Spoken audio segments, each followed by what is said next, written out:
नमस्कार, मैं राम वर्मा एक बार फिर इस वीडियो वर्कशॉप में मैं आपका स्वागत करता हूं एनएलपी फॉर ऑल। और इस टॉपिक में हम बात करेंगे पिलर्स ऑफ एनएलपी, यानी कि हमारी एनएलपी के स्तंभ क्या हैं, प्रिंसिपल्स क्या हैं। जब आप इन पिलर्स के बारे में समझ लेंगे तो आप नेचुरली इन पिलर्स को यूज करते हुए आगे बढ़ेंगे।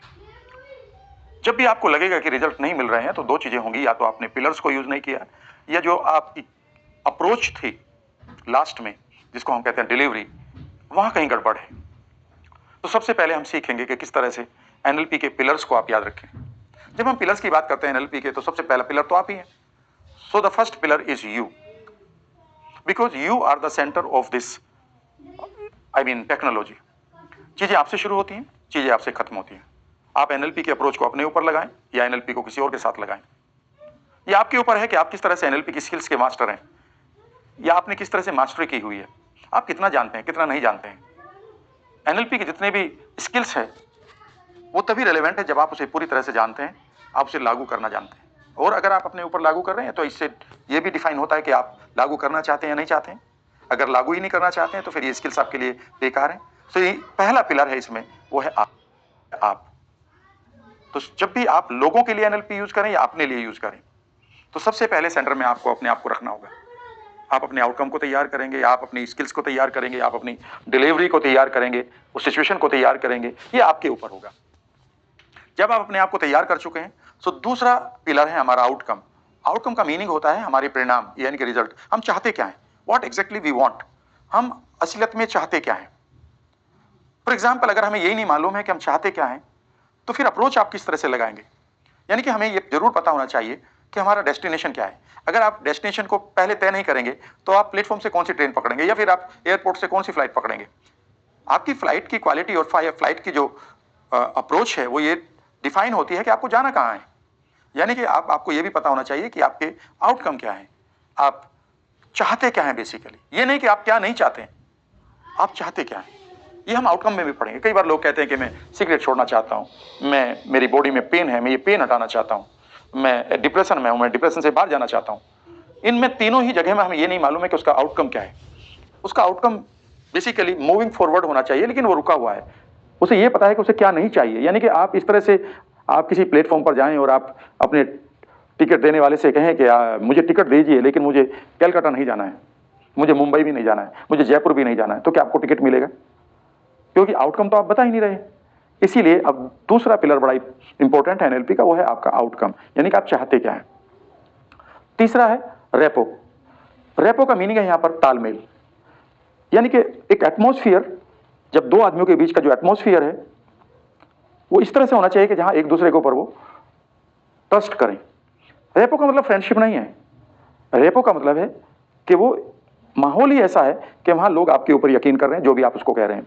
यानी कि जब आप किसी आउटकम की तरफ अपने आप को ले जाना चाहते हैं, या किसी आउटकम की तरफ लोगों को ले जाना चाहते हैं, जब आप उनकी हेल्प कर रहे हैं, तो उस आदमी के बीच में और आपका रेपो कितना है। अगर रेपो नहीं है तो ये पिलर बहुत ही कमजोर है, और हो सकता है कि फिर आपको परिणाम ना मिले।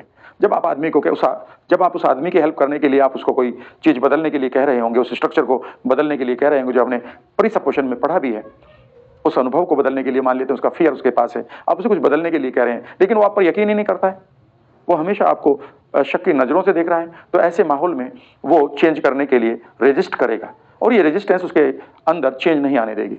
इसलिए नेक्स्ट जो पिलर है हमारा वो है रेपो। और अगर आप खुद के साथ भी बेहतर परिणाम चाहते हैं तो आप खुद के साथ भी आपकी अच्छी रेपो होनी चाहिए।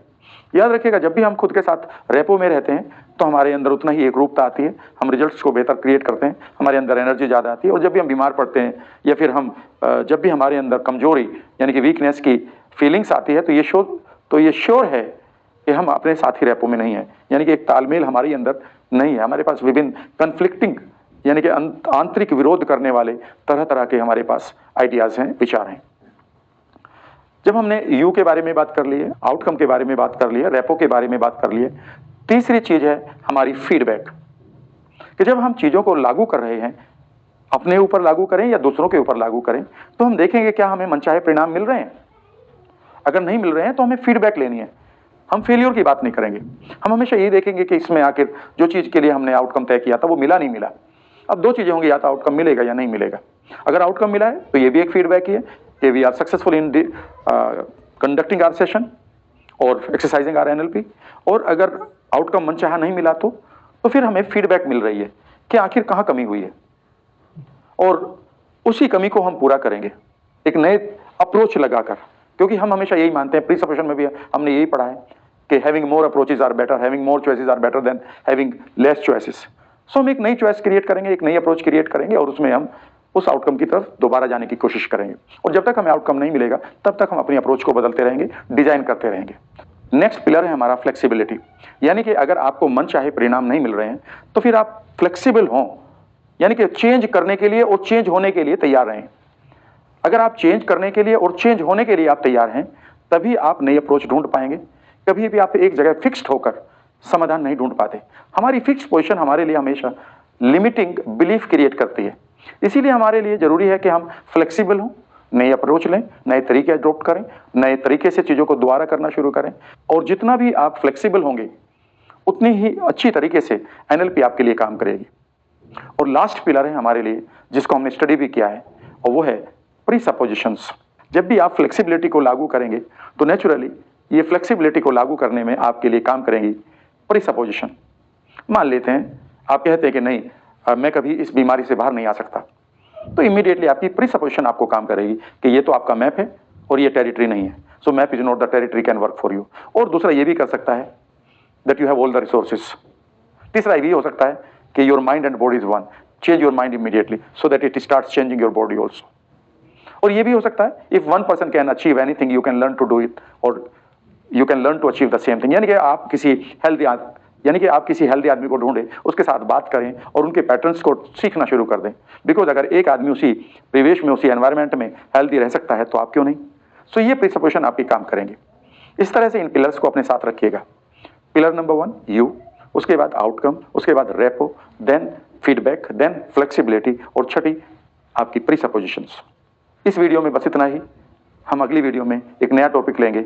तब तक आप इसे एक बार और सुनकर पूरी तरह से इन पिलर्स के बारे में पूरी जानकारी ले लें। धन्यवाद, अपना ध्यान रखिएगा।